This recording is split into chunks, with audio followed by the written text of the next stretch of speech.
Ya, pemirsa tak terasa sampai di segmen akhir kita masih membahas seputar Samarinda Bahari dan sejarah 7 zaman. Tadi sudah zaman-zaman yang lampau-lampau ya, sudah ratusan tahun lalu.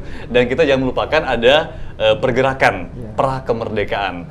Kita sekarang sudah di Galeri Samarinda Bahari dan seperti yang pemirsa saksikan, sini ada foto tokoh-tokoh kemerdekaan, tokoh-tokoh pendidikan juga. Dan Eli boleh berbagi ya, seperti apa yang Eli ketahui sebelum tahun 45? Seperti apa situasi di Samarinda? Ya, menarik, tadinya sebelum adanya foto-foto ini tidak tahu ya apa yang dilakukan oleh warga kota Samarinda tahun 20-an, 30-an.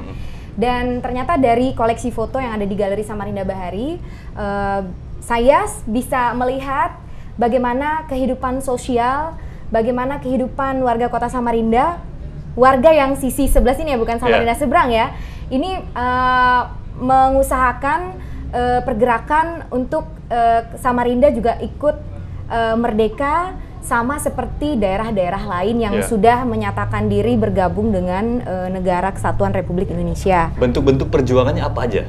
Jadi di kota Samarinda pada tahun sekitar 30-an, 40-an, kalau saya lihat dari beberapa foto yang ada di Galeri Samarinda Bahari, ada yang disebut Persatuan Pemuda Indonesia atau PERPI.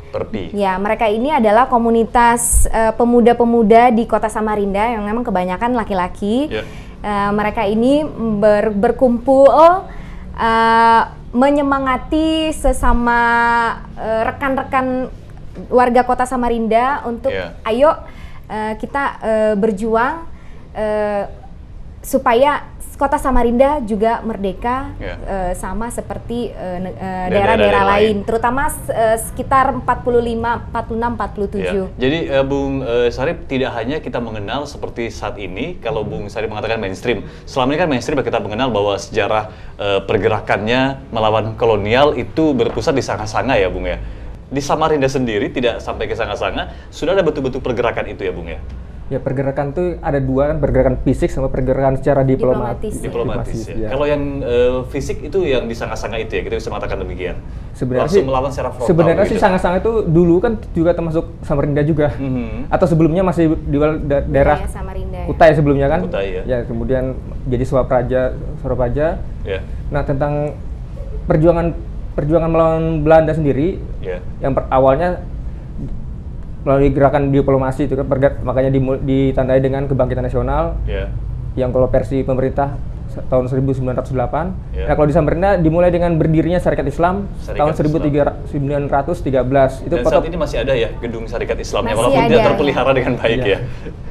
Ya, foto-foto di Galeri Samarinda Bahari juga banyak, ada beberapa yang berlatar belakang tentang gedung atau kantor Syarikat Islam itu. Mereka memperjuangkan pendidikan pada waktu itu, kemudian... Jadi tidak hanya angkat senjata dan diplomasi, tapi ada pergerakan di bidang pendidikan ya? Ya, kemudian 30-40 pemuda-pemudanya sudah melihat rekan-rekan pemuda di Jawa yang kemudian menyuarakan kebangkitan nasional. Jadi di Samarinda kalau saya lihat memang gerakan perjuangannya memang lebih lembut, lebih diplomatis, menyemangati untuk kebangkitan nasional agar lebih bergelora nasionalismenya ya. Nah, itu mesti diawali dengan pendidikan, karena warga Samarinda dahulu yang saya baca dari kesaksiannya Umar Dahlan bahwa dulu itu Samarinda kondisinya kita dalam kondisi secara psikis, secara nasional dalam kondisi inlander, mental bangsa budak. Jadi orang Indonesia merasa kasta rendahan, jangan ikut-ikutan gerakan politik.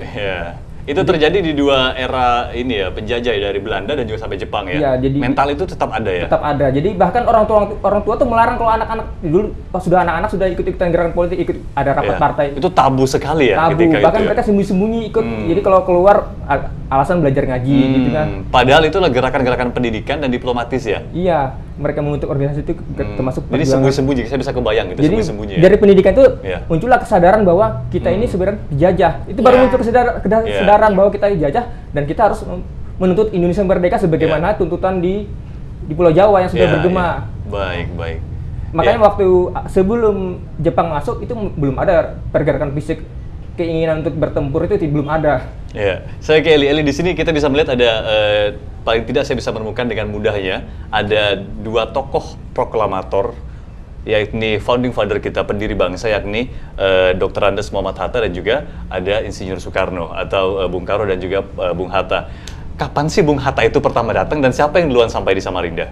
Yang duluan tiba itu sebenarnya Bung Karno sudah duluan pernah ke Samarinda tahun 1950. Yeah. Tapi kalau yang koleksi di Galeri Samarinda Bahari ini kedatangan Bung Karno yang kedua tahun 1957. Yeah.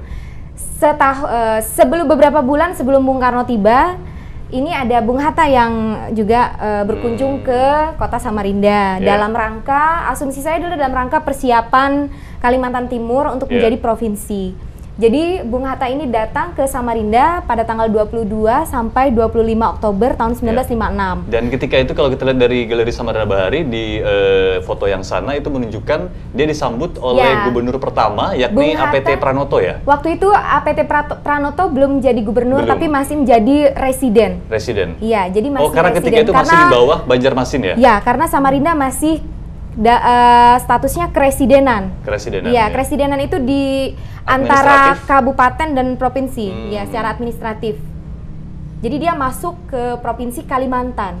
Baik. Nah, di akhir tahun 1956, setelah rupanya bertahun-tahun warga Kalimantan Timur memperjuangkan status Kalimantan Timur supaya bisa menjadi provinsi, akhirnya pada Desember 1956 keluar keputusan Menteri Dalam Negeri ya waktu itu kalau tidak salah, ada Undang-Undang nomor 25 nomor 35 atau 25 saya kurang hafal maaf. Yang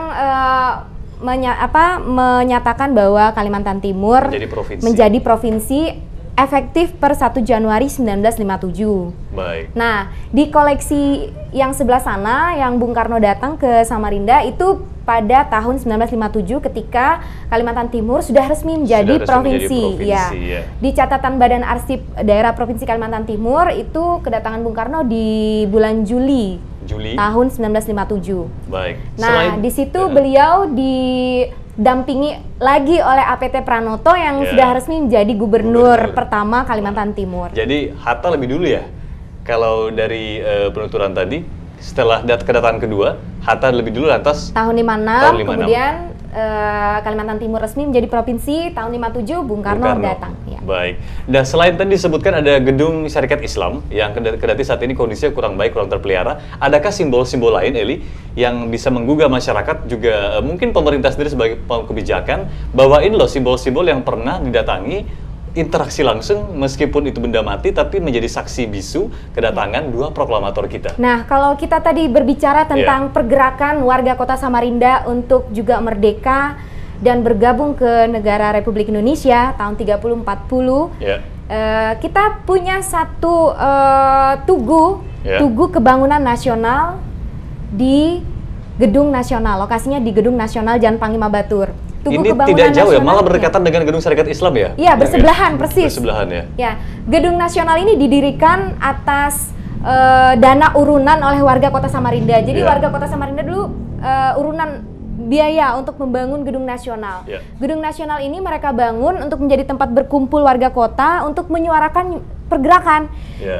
Tidak secara frontal atau keras ya, tapi mereka di situ berkumpul untuk mengadakan sandiwara, sandiwaranya yang bermain sandiwara ya warga kota Samarinda sendiri. Kebersamaan nasionalismenya situ ada ya. Lagu-lagu yang mereka nyanyikan, kemudian tema sandiwaranya semuanya menyemangati warga kota untuk bahwa kita ini harus merdeka. Nah, kemudian di halamannya ada Tugu Kebangunan Nasional yang dilewati oleh Bung Karno waktu beliau sangat bersejarah ya, tapi kendati itu kita masih punya PR agar bisa lebih dilestarikan lagi karena kondisi saat ini kurang terjaga dengan baik ya.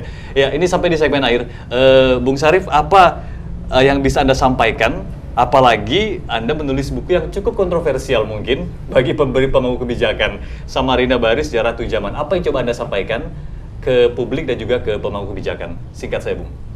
Ya, ini kaitannya dengan sebagai sebuah kota yang dibentuk secara bertahap sejak ratusan atau ribuan tahun lalu. Jadi sampai biarkanlah sejarah itu penulisan sejarah itu berkembang apa adanya dan tidak ada yang belum bisa dikatakan final karena sifatnya dinamis, masih bisa kemungkinan ditemukan manuskrip atau catatan dokumen lainnya. Sehingga yang terpenting sekarang adalah sebagai interpretasi masa lampau ini, kita ketahui bahwa Samarinda ini bukan kota yang adem ayem dulunya. Samarinda ini diperjuangkan supaya kita bisa menikmati kebebasan, nah, itu beragam latar belakang ya. Iya. Samarinda juga ada perjuangan seperti makanya tahun 91 diresmikan 4 tugu palagan perjuangan rakyat Samarinda di Sambutan, pertama, kedua di Solong, kemudian ketiga di Kampung Pinang, ketiga di Kampung Pinang, ketiga Kampung Pinang, keempat di Teluk Lerong. Baik, terima kasih Bung Sarif, waktu kita sangat terbatas. Eli, sangat singkat silakan pesan Anda kepada melihat generasi muda lagi sejarah Kota Samarinda, melihat apa yang sudah diperjuangkan oleh orang-orang dahulu untuk kemerdekaan Kota Samarinda, untuk perkembangan Kota Samarinda, dengan melihat sejarah Kota Samarinda, menghargai apa yang sudah diperjuangkan. Ayo kita yang di masa kini sama-sama mengembangkan dan memajukan Kota Samarinda lagi. Terima kasih sudah berbagi bersama saya dalam Dialog Kaltim News. Terima kasih Bung Sarif dan juga terima kasih untuk menjamu kami di Galeri Samarinda Bahari, dan kita akan ganggu lagi nanti dengan topik-topik yang berkaitan dengan sejarah ya. Baik, dan pemirsa, telah bincang-bincang saya bersama dua narasumber dan sudah membahas buku Samarinda Bahari dan Sejarah 7 Zaman bersama jurnalis dan juga seorang sejarawan, adalah sejarawan muda bahkan. Ya, ini ada Bung Sarif dan juga ada kurator Samarinda Bahari, penulis ya. Penulis saja, tidak bisa disebut sejarawan. Baik, dan juga ada kurator Galeri Samarinda Bahari, Eli Hasan. Semoga bermanfaat. Sampai jumpa.